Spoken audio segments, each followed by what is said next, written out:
राम। आप सभी भक्तों का दिन शुभ और मंगलमय हो और आप सभी को सफला एकादशी की हार्दिक शुभकामनाएं। आज के इस वीडियो में आप सभी सुनिए सफला एकादशी की संपूर्ण व्रत कथा। एकादशी माता की कथा अर्थात 11 माता की कथा भी आज के इस वीडियो में आप सभी को सुनने की मिलेगी। भक्तों, मोक्षदा एकादशी की कथा को सुनकर धर्मराज युधिष्ठिर प्रसन्न होते हुए भगवान श्री कृष्ण से कहते हैं, हे कमल नयन, मोक्षदा एकादशी की व्रत कथा सुनकर मेरा जीवन तो धन्य हो गया है। हे मधुसूदन, अब आप कृपा कर पौष माह के कृष्ण पक्ष की कथा भी सुनाइए। तब भगवान श्री कृष्ण धर्मराज युधिष्ठिर को सफला एकादशी व्रत की कथा सुनाते हुए कहते हैं, हे धर्मराज, प्राचीन समय में चंपावती नगरी में महिष्मान नाम का एक राजा राज्य करता था। उसके 4 पुत्र थे। राजा का सबसे बड़ा पुत्र लुंक बड़ा महापाप और दुष्ट था। वह हमेशा पर स्त्री गमन में और वेश्याओं के यहाँ जाकर अपने पिता का सारा धन व्यय करने लगा था। देवता, ब्राह्मण, वैष्णव आदि जो भी सुपात्र थे, उनकी निंदा करके वह बड़ा प्रसन्न हुआ करता था। सारी प्रजा उसके कुकर्म से बहुत ही दुखी थी, परंतु युवराज होने के कारण सभी चुपचाप उसके अत्याचारों को सहन करने के लिए मजबूर थे और किसी में भी इतना साहस नहीं था कि कोई राजा से उसकी शिकायत करता। परंतु कहते हैं कि बुराई अधिक समय तक पर्दे में नहीं रहती। एक दिन राजा के कुकर्म का पता चल गया।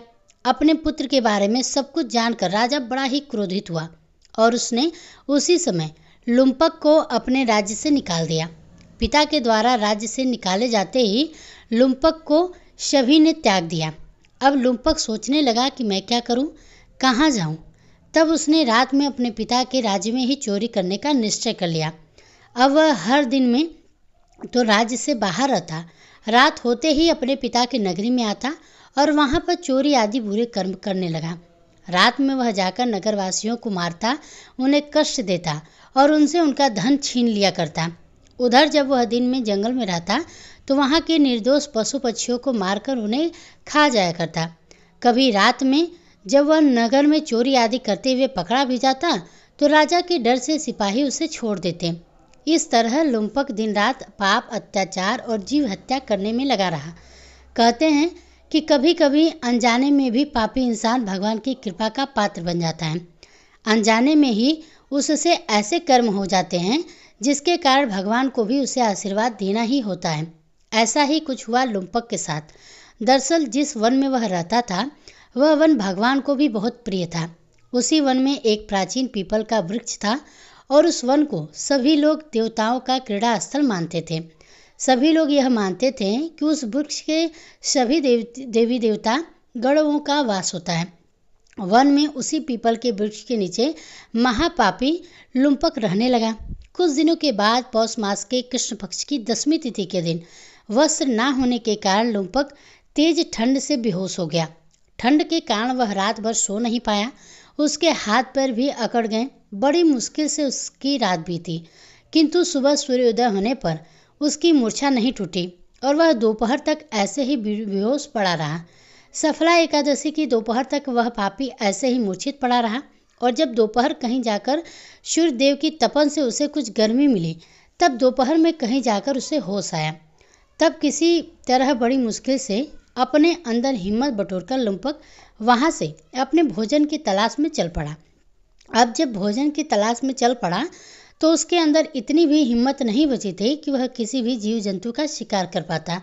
तब उसने मजबूरी में धरती पर गिरे हुए जंगली फलों को ही बीनना शुरू कर दिया। तब तक वह धरती पर गिरे हुए फलों को बीन कर वापस आया, तब तक शाम हो चुकी थी। अब पीपल के वृक्ष के नीचे ही वह सारे फल लेटकर रख दिया। भगवान को कहने लगा कि हे भगवान, यह फल तो तुम ही खाओ, मैं यह फल खाकर अपना गुजारा नहीं कर सकता। क्योंकि कहाँ लुम्पक रोज जंगली जीव जंतुओं को मारकर उनका मांस खाता था और कहाँ आज उसे खाने में केवल फल मिले हैं। उसे फल खाना बिल्कुल भी अच्छा नहीं लगा, तो उसने उन फलों को पीपल की जड़ में रख दिया और दुखी होने के कारण कहने लगा, हे ईश्वर, यह फल आपको ही अर्पण है। इन फलों से तो केवल आप ही तृप्त होइए। और ऐसा कहकर भूख के मारे वह रोने लगा। रात भर उसे नींद नहीं आई। इस तरह सारी रात पीपल के वृक्ष के जड़ के पास वह बैठा हुआ लुम्पक रोता ही रहा। इस प्रकार अनजाने में ही उस महापापी से एकादशी का उपवास हो गया और रात्रि जागरण भी हो गया। उस महापापी के इस उपवास और रात्रि जागरण से भगवान श्री हरि विष्णु अत्यंत ही प्रसन्न हुए और उसके सभी पाप भी नष्ट हो गए। सुबह होते ही एक दिव्य रथ अनेक सुंदर वस्त्रों से सजा हुआ वहां पर आया और उसके ठीक सामने आकर खड़ा हो जाया। जैसे ही रथ उसके सामने रुका, उसी समय आकाशवाणी हुई, हे युवराज, भगवान श्री हरि के प्रभाव से तेरे सभी पाप नष्ट हो गए हैं। अब तू अपने पिता के पास वापस जाकर राज्य को प्राप्त कर ले। जब यह आकाशवाणी लुम्पक ने सुनी तो वह बड़ा ही प्रसन्न हुआ और हाथ जोड़कर प्रणाम करते हुए अपने पापों का प्रायश्चित करते हुए भगवान से कहने लगा, हे प्रभु, आपकी जय हो। ऐसा कहकर उसने सुंदर वस्त्र आदि धारण कर लिए और फिर अपने पिता के पास चला गया। पिता के पास पहुंचकर उसने सारी कथा अपने पिता को सुना दी। अपने पुत्र के मुंह से सारा वृतांत सुनने के बाद पिता ने भी अपना सारा राज्य तुरंत ही अपने पुत्र को सौंप दिया और स्वयं वन में चला गया। अब लुम्पक शास्त्र अनुसार राज्य करने लगा। उसकी स्त्री पुत्र आदि भी श्रीहरि के परम भक्त बन गए। वृद्धावस्था आने पर अब लुम्पक भी अपने पुत्र को सारा राज्य सौंपकर भगवान के भजन करने के लिए वन को चला गया और फिर अंत में परम पद को प्राप्त हुआ। हे धर्मराज, जो मनुष्य श्रद्धा और भक्ति पूर्वक इस सफला एकादशी का उपवास करता है अथवा कथा को सुनता है, उसके सभी पाप नष्ट हो जाते हैं और अंत में उसे मुक्ति मिल जाती है। अब सुनिए एकादशी माता अर्थात 11 माता की कथा। पौराणिक कथा के अनुसार सतयुग में मुर नाम का दैत्य उत्पन्न हुआ। वह बड़ा ही बलवान और भयानक था। उस प्रचंड दैत्य ने देवराज इंद्र, आदित्य, वसु, वायु, अग्नि आदि सभी देवताओं को पराजित कर भगा दिया। तब देवराज इंद्र सहित सभी देवताओं ने भयभीत होकर भगवान शिव से सारा वृतांत कहा और देवतागण कहने लगे, हे कैलाशपति, मुर दैत्य से भयभीत होकर हम सभी देवतागण मृत्युलोक में फिर रहे हैं। हे महादेव, हम सभी पर बड़ा भारी संकट आन पड़ा है, कृपया हमारी रक्षा कीजिए। देवतागणों की बात सुनकर तब भगवान शिव इस प्रकार बोले, हे देवताओं, तीनों लोकों के स्वामी, भक्तों के दुखों का नाश करने वाले भगवान विष्णु की शरण में जाओ, वे ही तुम्हारे दुखों को दूर कर सकते हैं। महादेव के ऐसे वचन सुनकर सभी देवता क्षीर सागर में पहुँचे। वहाँ भगवान को शयन करते देखकर हाथ जोड़कर उनकी स्तुति करने लगे। स्तुति करते हुए देवतागण इस प्रकार कहने लगे, हे देवताओं द्वारा स्तुति करने योग्य परम प्रिय प्रभु, आपको बारंबार नमस्कार है। देवताओं की रक्षा करने वाले मधुसूदन, आपको हमारा नमस्कार है। कृपया आप हमारी रक्षा करें। दैत्यों से भयभीत होकर हम सब इस समय आपकी शरण में हैं। देवराज इंद्र सहित देवताओं के ऐसे वचन सुनकर भगवान विष्णु कहने लगे, हे इंद्र, ऐसा मायावी दैत्य कौन है जिसने सभी देवताओं को जीत लिया? उसका क्या नाम है? उसमें कितना बल है? वह किसके आश्रय में है? उसका स्थान कहाँ है? यह सब मुझे बतलाओ। भगवान के ऐसे वचन सुनकर देवराज इंद्र कहने लगे, हे प्रभु, प्राचीन समय में नाड़ीजंग नाम का एक राक्षस था। उसकी महापराक्रमी और लोक विख्यात मूर्ध नाम का एक पुत्र हुआ। उसकी चंद्रावती नाम की नगरी है। उसी में सब देवता गणों को स्वर्ग से निकालकर इस समय वहां अपना आधिपत्य जमा लिया है। उसने इंद्र, अग्नि, वरुण, यम, वायु आदि सभी देवताओं को उनके अधिकार से वंचित कर दिया है। हे प्रभु, उस दैत्य का अत्याचार तो इतना अधिक बढ़ चुका है कि वह स्वयं ही सूर्य बनकर प्रकाश करता है, स्वयं ही मेघ बन बैठा है और उससे अजय हो गया है। हे असुर निकंदन, उस दुष्ट को मारकर हम देवतागणों को अजय बनाइए। ऐसे वचन को सुनकर भगवान ने कहा, हे देवताओं, परेशान ना हो, मैं शीघ्र ही उसका संहार करूंगा। तुम सब इस समय चंद्रावती नगरी में जाओ। इस प्रकार कहकर भगवान विष्णु सहित सभी देवताओं ने चंद्रावती नगरी की ओर प्रस्थान किया। उस समय दैत्य मूर्ख सेना सहित युद्ध भूमि में गरज रहा था। उसकी भयानक गर्जना सुनकर सभी देवतागण भय के मारे चारों दिशाओं में भागने लगे। जब स्वयं भगवान विष्णु रणभूमि में आए तो दैत्य उन पर भी अस्त्र शस्त्र आयुध लेकर दौड़े। भगवान ने तब उसे सर्प के समान अपने बाणों से विंध डाला। बहुत सारे दैत्य इस प्रकार मारे गए, केवल मुर बचा रहा।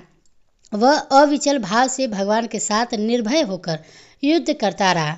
भगवान जो भी तीक्ष्ण बाण उसे मारने के लिए चलाते, उसके लिए वह पुष्प बाण सिद्ध हो जाते। यहाँ तक कि भगवान से युद्ध करते समय उसका सारा शरीर छिन्न भिन्न हो गया, किंतु वह लगातार युद्ध करता रहा और फिर दोनों के बीच मल्ल युद्ध हुआ।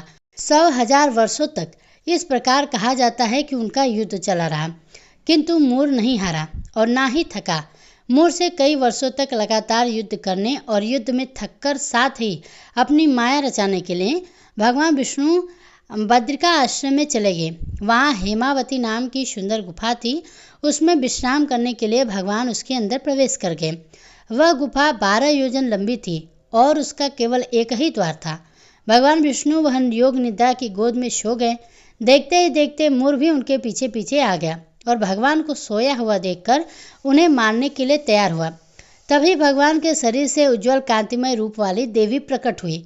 देवी ने जब अपने सामने मूर्ध नाम के दैत्य को युद्ध करने के लिए तत्पर देखा तो उसे युद्ध करने के लिए ललकारा।